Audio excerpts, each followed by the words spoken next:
صدقتش عينيا. بين قفصة وسيدي بوزيد، محمية مشرها وجوها هادي، في العالم اسمها يعلي ويزيد، بوهدمة تحمي ثروات بلادي. سافانا كبرها بهرني، واللي يعيش فيها سحرني. نعم، وغزال نارات كيف العيد. كلاتوسة عمرها 128 عام.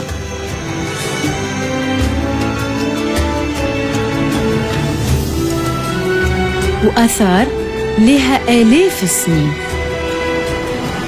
جبل بوهدمة في البيلامارا خليني في سر تونس محتارة. يجي أشوف بعيني تونس ليك.